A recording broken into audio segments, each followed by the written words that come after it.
Alright, today we're going to talk about something called enthalpies of formation.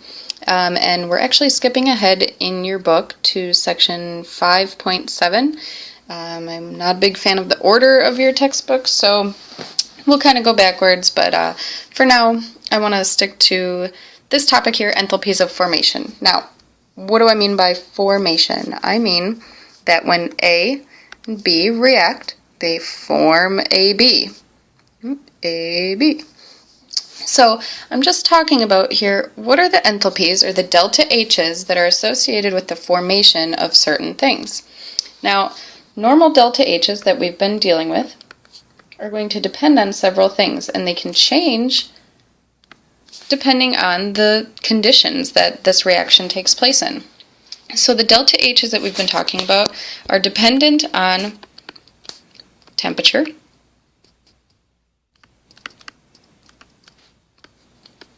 pressure,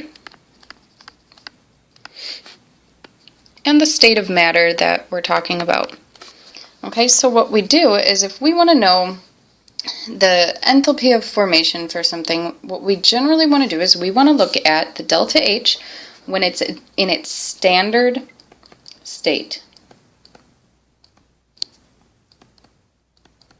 Okay, standard state. Now there are a few things that we mean when we're talking about a standard state. What we're talking about is first, the condition is that it's 1 atmosphere of pressure, and that's basically just the pressure in your room or outside. Okay, so 1 atmosphere of pressure. Number 2, we're talking about 298 degrees Kelvin. Now, let's recall that 1 degrees Celsius is equal to 273, no degrees sign there, degrees Kelvin.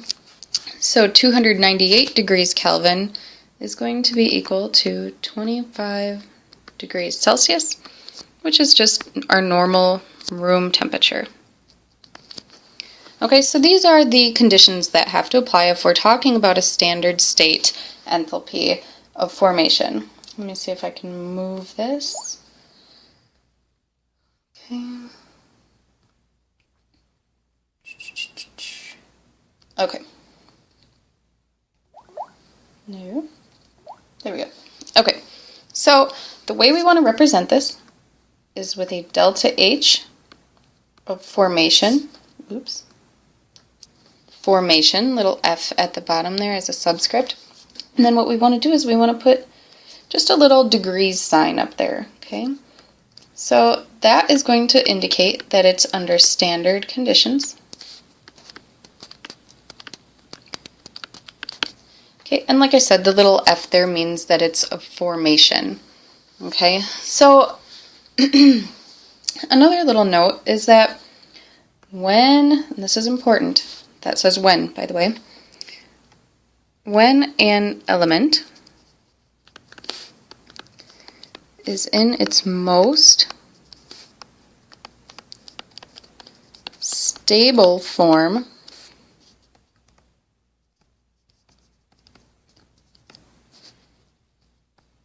its standard enthalpy of formation is always going to be 0. Kilojoules to be precise. Okay, it's going to be 0 kilojoules, and that's because it's not going to require any kind of formation reaction to form it.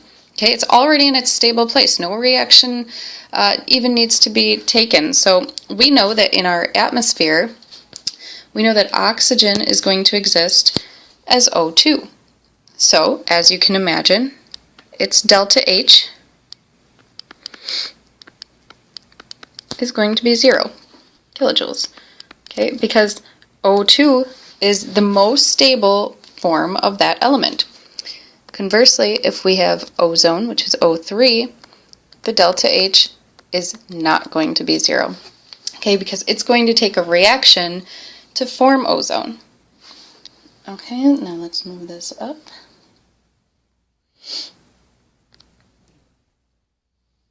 Alright.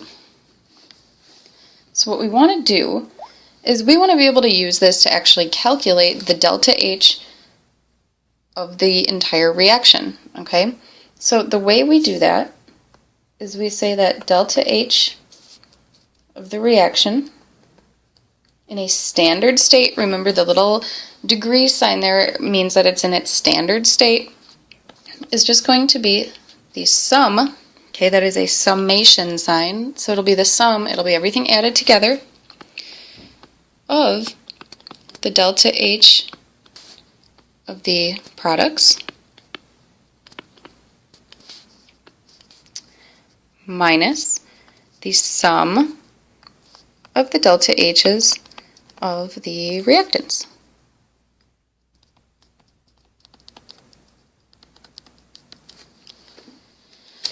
All right, let's do an example of this.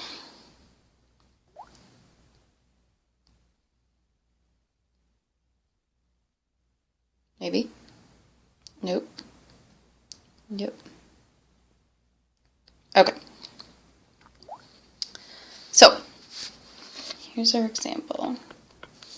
We want to calculate the delta H of the reaction using the delta H of formations from the back of the book, okay? And this is going to be on page 1059 of your textbook, okay? There's an entire chart of these, and I believe that they're in alphabetical order. And I used my old book from college, so I don't know if the values are exactly the same, but they should be very similar. Alright, so here's our reaction that we're given. We have H2 gas plus F2 gas is going to join together and make hydrofluoric acid gas. Alright, so we can look up the different values. We'll look up for H2, but just kind of looking at it, we can already assume that the delta H is going to be 0 because hydrogen exists in nature as a diatomic molecule. Okay, that's its most stable form, so we can say that it's 0. Okay, same with fluorine. That's one of those strange-looking 7 areas on the periodic table that exists in nature as a diatomic molecule. Okay, so, and it's also a gas, so that's also 0. Now, if we look in the back of the book, we find that this has a delta H of negative 271 kilograms. So, I promise I'll get faster and better at this part. Let's try my notes. So what we can do then is we can plug it into our equation. We can say that the delta H of the reaction is going to be equal to the products minus the reactants. Now remember, we have to add them together, and normally it wouldn't be this easy. The other thing that we have to recognize is that, of course, here we're given 2 moles of HF. Therefore, we have to multiply our delta H by 2. Okay, so I'm going to put this in brackets to signify that that's going to be our sum of all of the delta H's of our products minus the sum of the delta H's of our reactants. So, as you can see, we're going to end up with a negative 543.2 kilojoules per mole.